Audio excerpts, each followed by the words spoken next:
Right after Aventurin's release, his co-worker Topaz is getting her first rerun. Topaz is focused on being a sub-DPS for follow-up attack teams thanks to the buffs she also provides to them. In this video, I will talk about everything you need to know about Topaz, how she works, how to build her, who is good with her, and most important, if I think she's worth your pulls. So, just before the video starts, don't forget to leave your like and your sub, especially if you think Numby is super cute and you would want a pet like him. 92% of you are not subscribed, and seeing your support will give me a lot of motivation.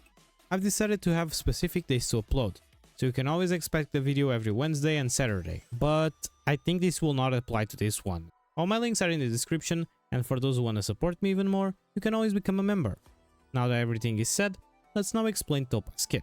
Topaz is a 5-star fire character that follows the path of the hunt and is focused on being a sub-DPS to your follow-up attack teams thanks to the damage and buff she provides. On her basic attack, Deficit, Topaz deals fire damage equal to a percentage of her attack to a single enemy. When you use her skill, Difficulty Paying, inflicts a single target enemy with a Proof of Depth status, increasing the damage it takes from follow-up attacks by a percentage. Proof of Depth only takes effect on the most recent target that it's applied to. If there are no enemies inflicted with Proof of Depth on the field when an ally's turn starts or when an ally takes actions, Topaz will inflict a random enemy with Proof of Depth. Not only applying Proof of Depth, Topaz also throws Numby against the enemy, dealing fire damage equal to a percentage of Topaz attack to this target. Using this skill to deal damage is considered as launching a follow-up attack. On her ultimate, Turn the Prophet, Numby enters the Windfall Bonanza state and its damage multiplier and crit damage will increase by a percentage. Also, when enemies with Proof of Depth are hit by an ally's basic attack, skill, or ultimate, Numby's action is advanced forward by 50%. Numby exits the Windfall Bonanza state after using 2 attacks. On her talent, Trotter Market, Numby will be summoned at the start of the battle. Numby has 80 speed by default. When taking action, Numby launches follow-up attacks on single enemy target afflicted by Proof of Depth, dealing fire damage equal to a percentage of Topaz attack. When enemies afflicted with Proof of Depth receive an ally's follow-up attacks, Numby's action is advanced forward by 50%. The action advance forward effect cannot be triggered during Numby's own turn. When Topaz is down, Numby disappears. And for last, her technique, Explicit Subsidy, summons Numby when Topaz enters the overworld. Numby will automatically search for basic treasures and trotters within a set radius. Using her technique will generate 60 energy for Topaz after Numby's first attack on the next battle. If Topaz is still in the team after using her technique and defeating overworld enemies, a small bonus amount of credits will be added to the earned credits. A maximum of 10,000 bonus credits can be received per calendar day. After using her technique and defeating enemies in Simulated Universe, Addition will receive a small amount of cosmic fragments with a small chance to obtain 1 random curio. For her minor traces, Topaz will get a total of 22.4 fire damage boost, 12% crit rate, and 10% HP, helping both with your survivability and personal damage. On her first major trace, Overdraft, when Topaz uses basic attack to deal damage, it will be considered a follow-up attack. Her second major trace, Financial Turmoil, increases Topaz and Numby's damage dealt to enemies targets with fire weaknesses by 15%. And for last, on her third major trace, Stonk's Market, after Numby uses an attack while in the Windfall Bonanza state, Topaz additionally regenerates 10 energy. For her trace priorities, you should focus on your talent first, then her skill, after her ultimate, and for last, her basic attack. For her best insult relic set, the Ash Blazing Grand Duke is your best pick. On the 2-piece, your follow-up attack damage will increase by 20%, and on the 4-piece, for heavy hit your follow-up attack damage deals on the enemy, your attack will be increased by 6%, and it can stack to a maximum of 8 times, and it's removed the next time the wearer uses a follow-up attack. Since Numby deals multiple attacks in a single turn, you will make fully use of this set almost every time. Another good option that most people don't realize, it's Pioneer Diver of Dead Waters. On its 2-piece, the damage dealt to enemies with debuff increases by 12%, and on the 4-piece, your crit rate will be increased by 4%, and you will deal 8 or 12% increased crit damage to enemies with at least 2 or 3 debuffs respectively. And after the wearer inflicts a debuff on the enemy, these effects mentioned before are doubled for 1 turn. Since Proof of Depth is considered a debuff, and Topaz is normally paired with another character capable of applying debuffs, you can also make full use of this set, proving it to be a good option that in certain situations it might be better than her best in slot set. And for last, you can always mix and match 2 pieces between the sets that provide attack percent, fire damage boost, or follow-up damage boost. For planar ornaments, her best in slot set will be an Earth Salsodo, because it increases the wearer's crit rate by 8%, and when the wearer's current crit rate reaches 50% or higher, the wearer's ultimate and follow-up attack damage increases by 15%. Another good option is Permanent Frontline Glamour, which increases the wearer's attack by 12% and when the wearer's speed is equal or higher than 135 or 160, the wearer deals 12% or 18% more damage. And for last, Space Stealing Station is a good option for early game because it increases the wearer's attack by 12%, and when the wearer's speed reaches 120 or higher, the wearer's attack increases by an extra 12%. Now, talking about substats, for the chest, crits, for the boots, speed or attack, but I would prioritize speed, for the sphere, fire damage or attack, but fire damage ends up being better, and for the rope, attack percent. For the substats, you should focus on crits, speed, and attack. For Topaz Lightcones, her best insult will be his signature, Worrisome Blissful. It increases the wearer's crit rate by 18% and their follow-up attack damage by 30%. After the wearer uses a follow-up attack, applies the tame state to the target, stacking up to 2 stacks. When allies hit enemies targets under the tame state, every tame state increases the crit damage dealt by 12%.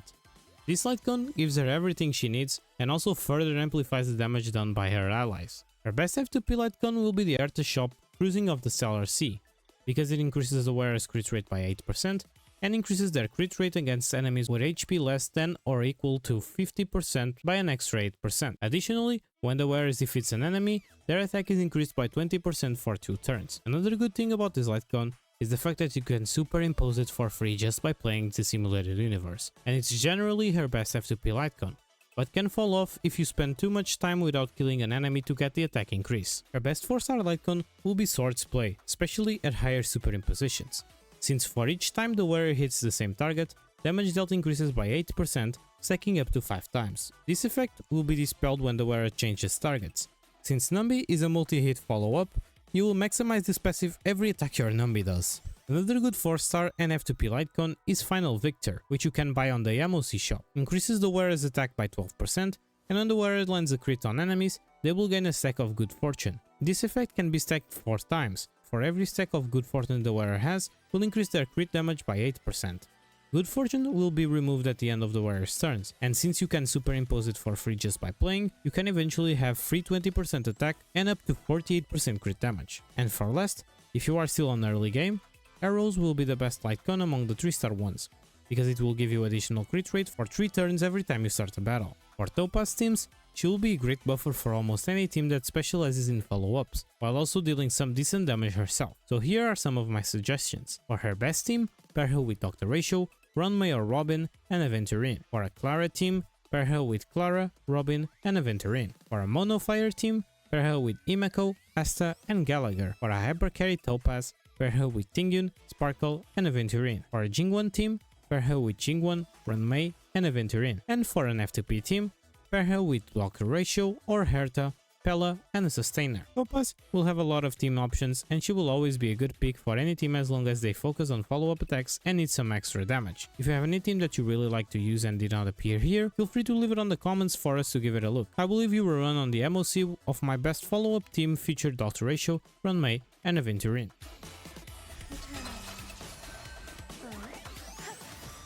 Every petal all will be swept away by the wind. Liquidation! Right! Investing in victory means playing the long game! Your answer. Answer me.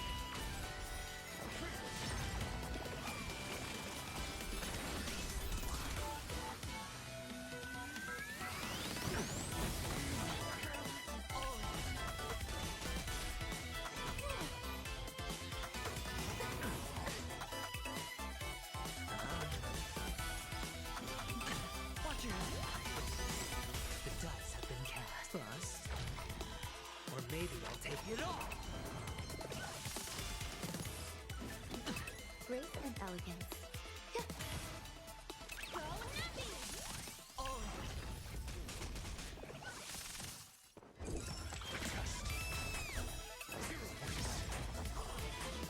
SAS knowledge, the measure of truth.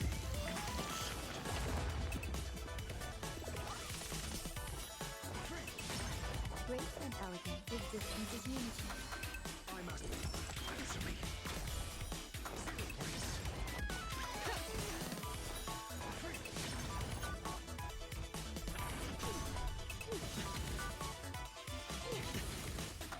Your answers?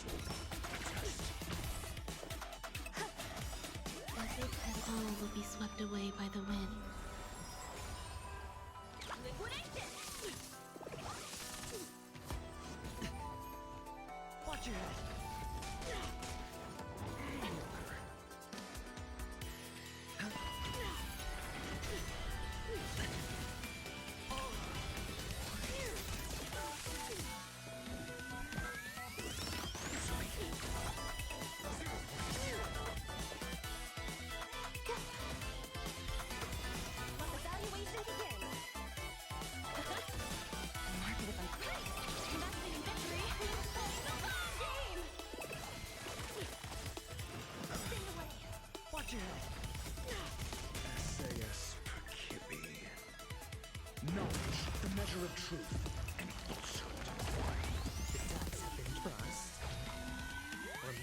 take it all.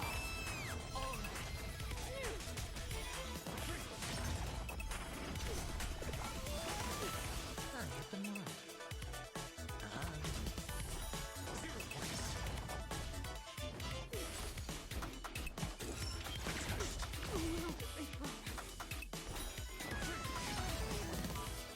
So, what's your opinion about Topaz? Is she a valuable pull for your account?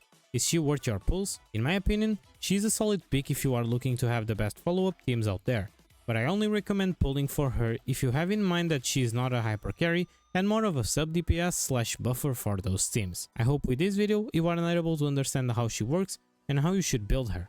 Share this video with everyone you know that caught her or is still thinking about getting her. 93% of you are not subscribed, so please, it just takes some seconds of your life, and that way you'll be able to enjoy any future content I post. A special thanks to my members for trying to support me, and thank you so much for keeping me company. See you every Wednesday and Saturday. Stay safe everyone, and have an amazing day.